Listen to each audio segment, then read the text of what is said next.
Assalamualaikum warahmatullahi wabarakatuh. Saya akan menjelaskan apa yang sedang terjadi di kawasan Ancol. Yang terjadi ini berbeda dengan reklamasi yang alhamdulillah sudah kita hentikan dan menjadi janji kita pada masa kampanye itu. Jakarta ini terancam banjir. Salah satu sebabnya karena ada waduk, sungai yang mengalami pendangkalan atau sedimentasi. Ada 13 sungai.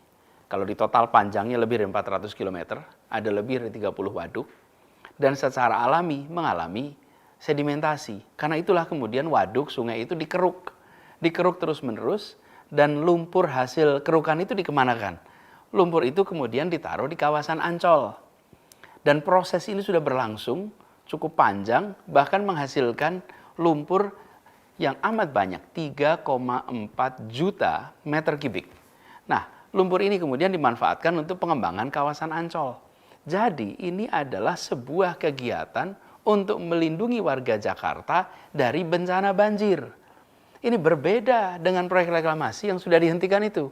Itu bukan proyek untuk melindungi warga Jakarta dari bencana apapun.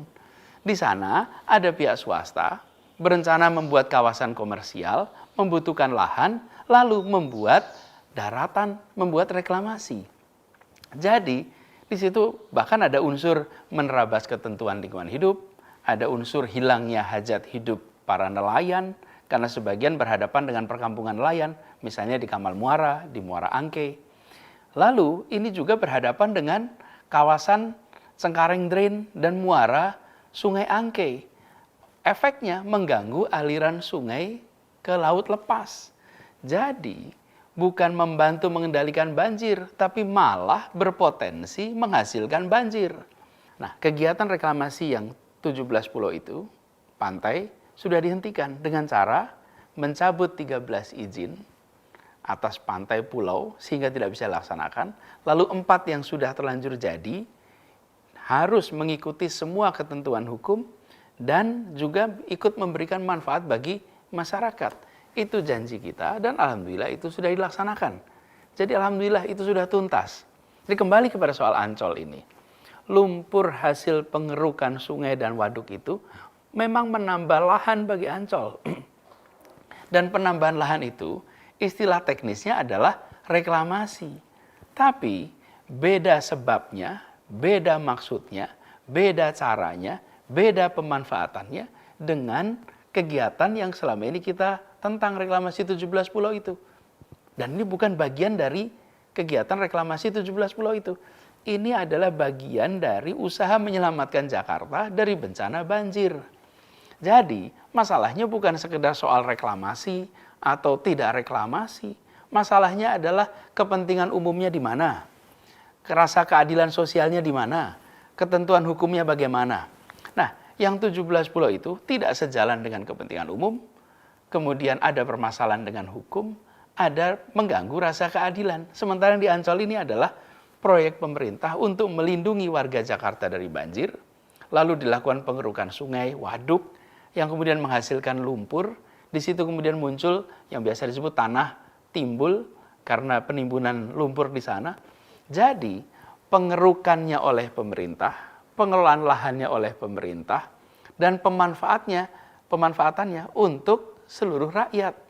Jadi apalagi program ini tidak mengganggu kegiatan nelayan, tidak menghalangi aliran sungai manapun menuju laut, dan ini sudah berlangsung selama 11 tahun.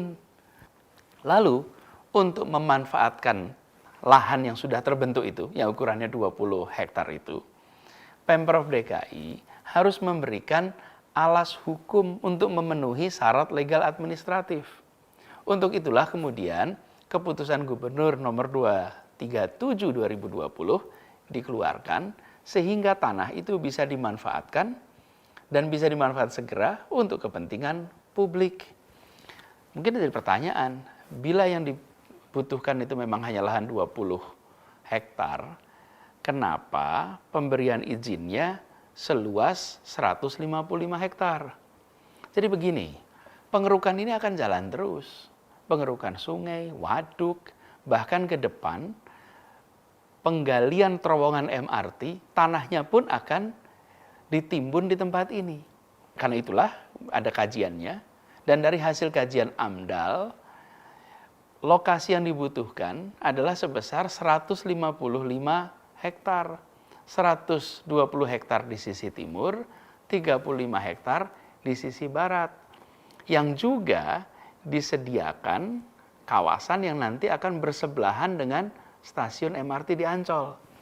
Jadi, apa yang dikerjakan oleh Pemprov DKI Jakarta, kemudian BUMD milik Pemprov DKI Jakarta, dalam hal ini adalah pembangunan Jaya Ancol, adalah untuk melindungi warga Jakarta dari bahaya banjir.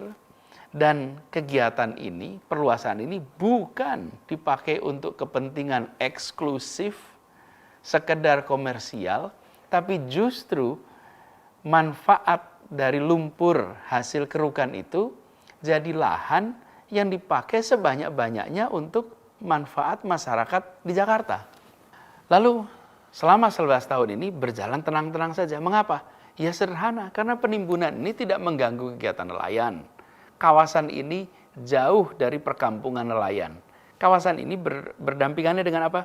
Berdampingan dengan kawasan industri Ancol, dengan pelabuhan Tanjung Priuk, dengan daerah pantai Taman Impian Jaya Ancol.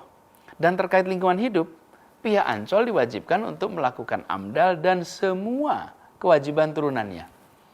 Karena itu saya tegaskan bahwa pelaksanaan pengembangan kawasan Ancol ini memang bukan bagian dari proyek reklamasi yang bermasalah itu.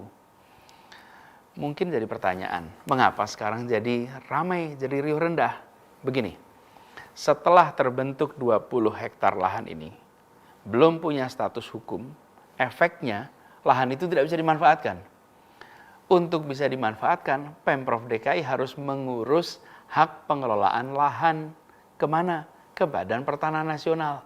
Dan itu semua membutuhkan persyaratan legal administratif agar lahan ini punya alas hukum dan bisa dimanfaatkan. Itu sebabnya bulan Februari lalu proses legal administratifnya dilakukan.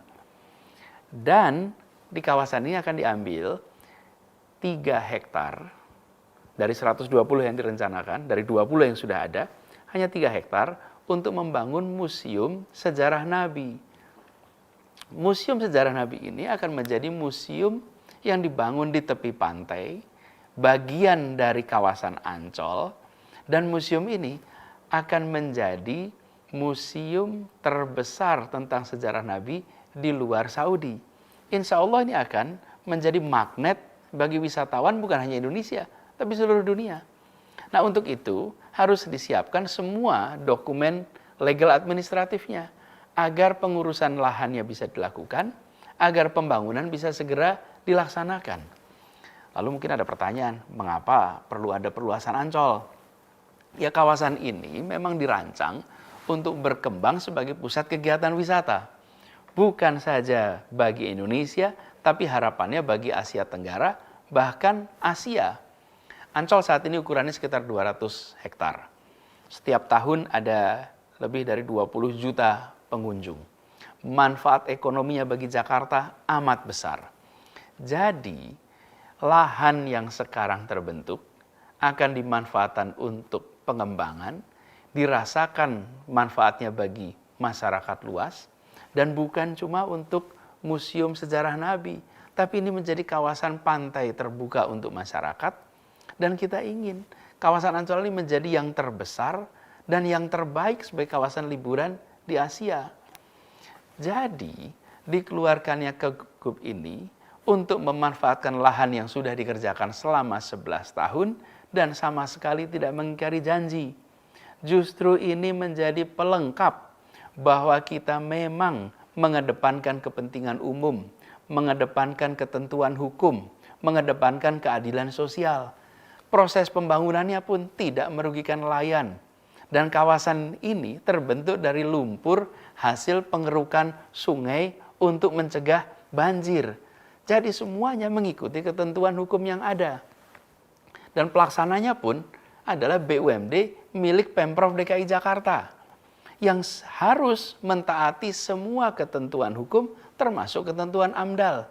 Lalu nantinya menjadi pantai yang terbuka untuk rakyat, kawasan liburan bagi semua. Dan insya Allah bisa menjadi pusat liburan bagi masyarakat Indonesia, bahkan Asia Tenggara. Jadi ini penjelasan saya terkait dengan kegiatan yang sedang berlangsung di Ancol. Sekali lagi saya tegaskan, insya Allah semua janji itu telah dan akan terus dilaksanakan. Semua ikhtiar dilakukan untuk melaksanakan amanah ini dengan sebaik-baiknya. Sambil selalu berdoa kepada Allah Subhanahu wa taala, semoga selalu diberikan petunjuk, selalu dibukakan jalan-jalan yang lempang.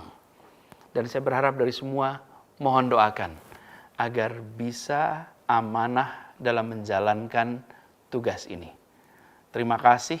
Semoga Allah Subhanahu wa taala merahmati kota Jakarta dan Allah Subhanahu wa taala melindungi kita semua. Assalamualaikum warahmatullahi wabarakatuh.